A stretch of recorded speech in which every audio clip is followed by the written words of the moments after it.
Olá, pessoal! Nessa videoaula vamos escrever uma motivação para o conceito de limite. A ideia do conceito de limite veio essencialmente da física e tudo que pode ser feito na física também pode ser interpretado na geometria. Nessa aula eu só vou interpretar fisicamente no conceito de velocidade, que era o que interessava na física, era um dos, né? E a ideia é tentar motivar para vocês como surgiu esse conceito de ficar tão próximo quanto eu queira. O que significa isso, mas no ponto de vista ainda físico. No ponto de vista ainda com a ideia de reta tangente, eu ainda não vou fazer.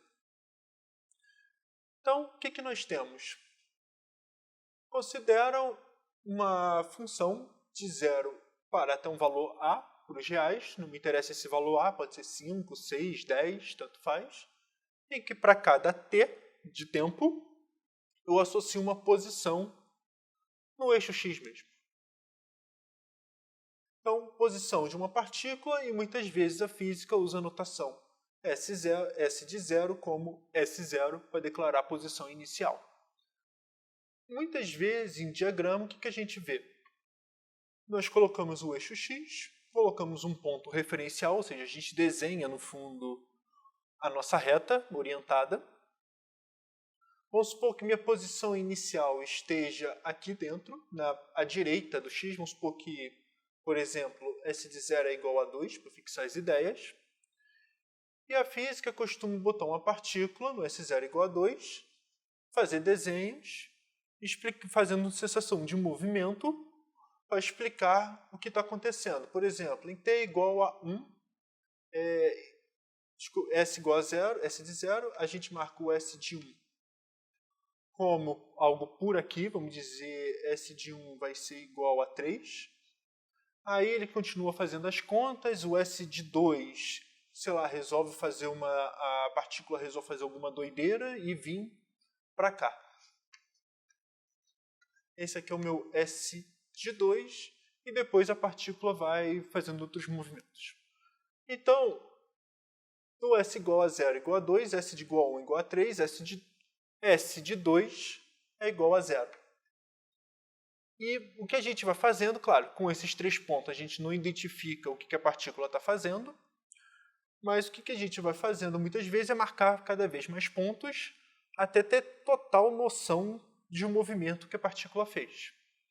Só que quando a gente fica marcando ponto demais nessa reta, é um pouco complicado. Então o que a gente faz? Transforma esse eixo x aqui na vertical. O t a gente marca na horizontal. E o que a gente vai fazendo é o seguinte. O S de 0, eu sei que é... o S de 0 eu sei que é 2. O S de 1 eu sei que é 3. E o S de 2 eu sei que é 0. Deixa eu marcar melhor esses pontos aqui. O S de 1 é aqui. Opa. O S de 1 é aqui e o S de 2 é aqui. E vou marcando cada vez mais pontos. Tá? Vamos supor que daqui só vai caindo cada ponto desse e vou marcando várias vezes o t. E assim vai ter o meu gráfico. A questão que muitas vezes também interessa na física, e esse é um conceito importantíssimo, que é o conceito de velocidade. Só que o conceito de velocidade, o que a gente vê no ensino médio? A gente não vê o conceito de velocidade instantânea, a gente vê o conceito de velocidade média. Por exemplo, no S igual a 0 e no S igual a 1, a velocidade média foi igual a 1, porque no tempo de 1, eu andei 1. A velocidade média do trajeto do 1 até o 2, a velocidade média é menos 3, para declarar que eu ainda voltei a minha partícula. A minha partícula ainda voltou para a posição, ou seja, está indo contra o meu referencial marcado. Então, minha velocidade média do tempo 1 para o tempo 2 é menos 3. Mas a velocidade média do tempo 0 até o tempo 2 é menos 2. E a questão é que A velocidade média, por mais que seja importante para declarar, ela é uma pequena informação. Muitas vezes, se a gente quer saber o que acontece com a partícula em cada pedaço, mesmo que a gente não consiga desenhar o gráfico, a gente pode usar o computador para ficar marcando vários pontos, mas mesmo assim a gente vai precisar, muitas vezes, entender melhor como a partícula está andando, qual é a velocidade, a interpretação do gráfico. Por exemplo, enquanto o gráfico está decrescendo, tá? Que significa o seguinte, para cada t aumenta, o meu x está diminuindo. Se para o meu t aumenta, o meu x está diminuindo, tanto no sentido até negativo como ficar no zero, significa que minha partícula está andando para a esquerda. Aqui, o tempo, quando vai aumentando, aqui no t igual a zero começa no 2, e a partir do momento que t aumenta, t vai crescendo, minha partícula, meu x vai ficando maior. Ou seja, minha partícula está se movimentando para a direita. Então, esse gráfico aqui, por mais que eu não tenha desenhado, ela pode nos dar uma noção melhor do que está acontecendo aqui. E mais ainda, vai me interessar muitas vezes o conceito de velocidade. Se eu sei a velocidade média de cada partícula, velocidade média em pontos, em pequenos trechos, eu sei declarar que, na média, se a f se meu x cresceu ou decresceu. Ou seja, se o meu s está andando para a direita ou para a esquerda, ou está ficando parado também, caso a velocidade média fique zero durante um bom tempo. Então, o que quer dizer isso? Então, se a gente quer estudar um pouquinho melhor a situação de gráficos, então vamos fixar uma ideia só. Vamos calcular a velocidade num ponto. Então, vamos desejar calcular a velocidade média tão próximo de t igual a 1 quanto se queira. Porque pode acontecer de ir e voltar, está ruim, aí vamos diminuindo meu intervalo de tempos e calcular o ΔS sobre ΔT, a velocidade média, cada vez que eu diminuo o meu espaçamento do tempo. Então, o que eu vou fazer? Eu vou querer calcular próximo de t igual a 1. Próximo de t igual a 1, então eu quero calcular, no fundo, tão próximo quanto eu queira, então no fundo mesmo eu quero calcular a velocidade instantânea. O que quer dizer isso? Pega o seu carro, você acelera. Aí tem um velocímetro declarando sua velocidade. Só que aquela velocidade que está sendo declarada é o que a gente diria, na prática, a velocidade instantânea. Mesmo que, como eu digo, na prática vamos dizer que nunca é a velocidade instantânea, mas é tão próximo o intervalinho de tempo quanto se queira que é calculado pela quantidade de rotação de motor e etc.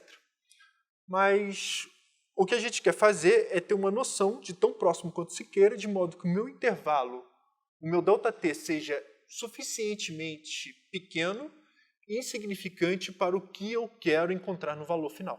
Ou seja, se eu quero calcular a velocidade instantânea, eu não vou calcular quando t igual a 1. Eu vou calcular quando t igual a tão próximo quanto se queira para ter duas fotos para poder calcular a velocidade. Então, o que está acontecendo é que vamos fazer a ideia de velocidade instantânea, na verdade é teórico, mas que ajuda muito para fazer os mecanismos funcionarem na prática.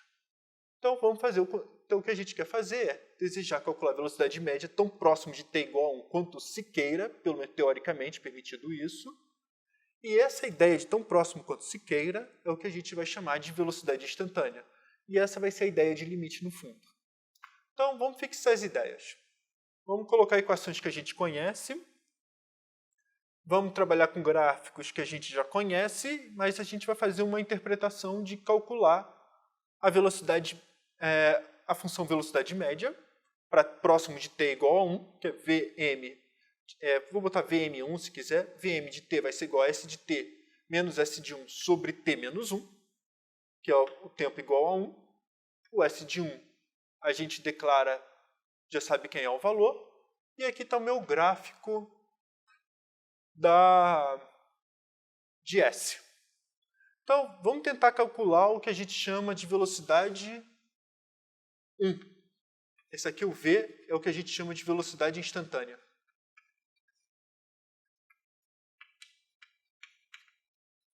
instantânea. Então, o que a gente quer fazer?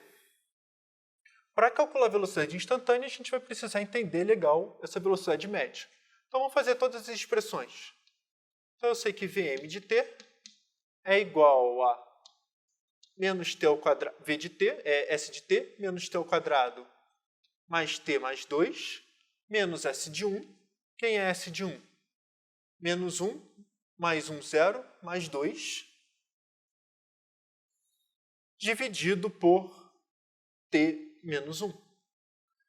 Isso aqui vai ser igual a menos t ao quadrado mais t, dividido por t menos 1. E essa conta aqui é igual a menos t vezes t mais 1, t menos 1, dividido por t menos 1, que é igual, aí eu vou colocar, se t é diferente de 1, é igual a menos t. Então, o que a gente vai fazer? A gente vai colocar valores de t tão próximo de 1 quanto se queira. E quando eu quero calcular o valor de t tão próximo de 1 quanto se queira, eu quero ver aonde esse vmt vai ficar próximo de quem. Se pensar um pouquinho, se t está muito próximo de 1, o Vm de t está muito próximo de menos 1.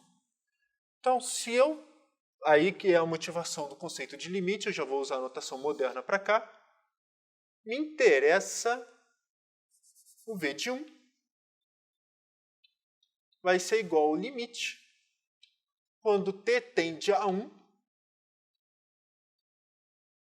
de Vm de t. Quando eu boto Vm de t, como eu falei, depende do 1 aqui, mas enfim. Ou seja, se preferir, é igual ao limite quando t tende a 1 de quem? De s de t menos s de 1 sobre t menos 1. Como eu disse, vai me interessar que o t seja diferente de 1. Isso aqui será igual ao limite quando t tende a 1 de menos t, que foi o que eu calculei aqui. E isso, vamos dizer, que eu espero que seja intuitivamente claro, seja igual a menos 1. Ou seja, eu estou querendo que a velocidade de 1 seja igual a menos 1. Se a velocidade é menos 1, eu sei que aqui está o menos 1. Como eu estou dizendo, se a velocidade está negativa, é porque o meu x está, cada vez que o t cresce, o meu x diminui. O que eu espero é que, com a velocidade, a função esteja decrescendo. Então, particular, depois com a noção de velocidade um pouquinho mais, se pensar umas interpretações, mas o que acontece é que a reta tangente no t igual a 1, o coeficiente angular vai ser exatamente esse menos 1. Mas isso vai ser visto depois de outro formato, de um outro jeito, quando a gente chegar no conceito de derivada, que nada mais é que o conceito de velocidade. Mas a noção de limite que eu quero passar para vocês é o seguinte. Foi uma ideia de calcular uma das ideias foi calcular velocidades médias e ver, por exemplo, uma dos conceitos é quando a velocidade é zero, quando troca de posição. Ou permanece, mas que a velocidade zero a gente chama de um ponto que a gente tem que prestar atenção no que está acontecendo. E esses conceitos foram cada vez mais, vamos dizer, aprimorando, e vamos dizer que isso, infelizmente, nos nossos cursos de cálculos, em muitos lugares, é uma das últimas coisas que se vê. A motivação do conceito de limite foi físico. Veio no cálculo também de velocidade, da aceleração também. Foi necessário, surgiu de uma necessidade. Não foi aquele conceito de, vamos ver se o gráfico vai saltar ou não. A motivação é derivada. É isso. Ou seja, em outras palavras, os limites mais interessantes é quando o numerador fica zero e o denominador também fica zero. O famoso zero sobre zero. E acontece que muitas aplicações estão nesse tipo de limite, que vai ser visto mais tarde com o decorrer do curso. Então, espero que isso tenha motivado um pouco vocês sobre o conceito de limite, mas essencialmente foi para calcular velocidades e definir o conceito de velocidade instantânea. Espero que esse vídeo tenha te ajudado no aprendizado. Não esqueça de me dar um feedback, comentando, dando um like e também se inscrevendo no canal. Obrigado, gente.